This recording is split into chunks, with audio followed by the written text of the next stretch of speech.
എറണാകുളം തൈക്കൂടം പാലത്തിൽ നിന്ന് യുവാവ് കനാലിൽ ചാടി. ഇന്നലെ രാത്രിയാണ് സംഭവം ഉണ്ടായത്. നിതിൻ അംബുജൻ വിവരങ്ങളുമായി ഇപ്പോൾ ചേരുന്നുണ്ട്. കൊച്ചിയിൽ നിതിൻ, ഇത് ആരാണ് എന്ന് തിരിച്ചറിഞ്ഞിട്ടുണ്ടോ? തിരച്ചിൽ ഇപ്പോഴും നടക്കുകയാണോ നിതിൻ?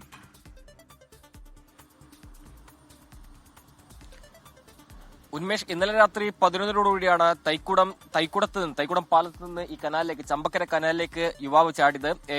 കാക്കനാട് സ്വദേശിയാണ് ചാടിയതെന്ന് മനസ്സിലാക്കുന്നു. ഇവിടെ നാട്ടുകാരുമായി സംസാരിച്ചപ്പോൾ അത്തരം ചില വിവരങ്ങളാണ് അവർ പങ്കുവയ്ക്കുന്നത്. ഈ പാലത്തിന് സമീപം കഴിയുന്ന അന്യസംസ്ഥാന തൊഴിലാളികളാണ് ഇന്നലെ രാത്രി ഇത്തരം ഒരാൾ ചാടിയ വിവരം ഫയർഫോഴ്സൊക്കെ തന്നെ അറിയിച്ചത്. അതിനുശേഷം രാത്രി ഏതാണ്ട് 11:00 തന്നെ ഫയർഫോഴ്സ് ഇവിടെ വന്ന് പരിശോധന നടത്തി. പക്ഷേ തെരച്ചിലിൽ ഒന്നും കണ്ടെത്താൻ കഴിഞ്ഞില്ല. നിലവിലിപ്പോൾ തെരച്ചിൽ നടക്കുന്നില്ല.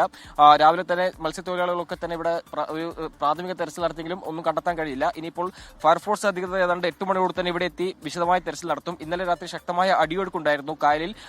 പടിഞ്ഞാറ് ഭാഗത്തേക്കാണ് ഇന്നലെ രാത്രി ഒഴുക്കുണ്ടായത്. അതുകൊണ്ട് തന്നെ ഇന്ന് തേവര ഭാഗത്തും അതോടൊപ്പം ചമ്പക്കര ഭാഗത്തും ഈ പരിശോധന നടത്താനാണ് ഇപ്പോൾ ഫയർഫോഴ്സ് തീരുമാനം. രാവിലെ 8 മണിക്ക് തന്നെ തെരച്ചിൽ ആരംഭിക്കും. ഇന്നിപ്പോൾ ചമ്പക്കര കനാലിലും അതോടൊപ്പം തന്നെ തേവര ഭാഗത്തും പരിശോധന നീട്ടുമെന്നാണ് ഇപ്പോൾ ഫയർഫോഴ്സ് സംഘം അറിയിച്ചിരിക്കുന്നത്. എന്തായാലും കായലിൽ ചാടി യുവാവ് കാക്കനാട് സ്വദേശിയാണെന്ന് മനസ്സിലാക്കുന്നു.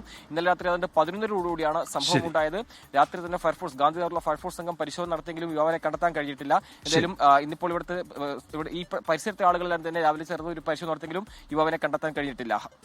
ഉന്മേഷ്, തൈക്കൂടം പാലത്തിൽ നിന്ന് ചമ്പക്കര കനാലിലേക്കാണ് യുവാവ് ചാടിയത്. ഇപ്പോഴും തെരച്ചിൽ തുടരുകയാണ്.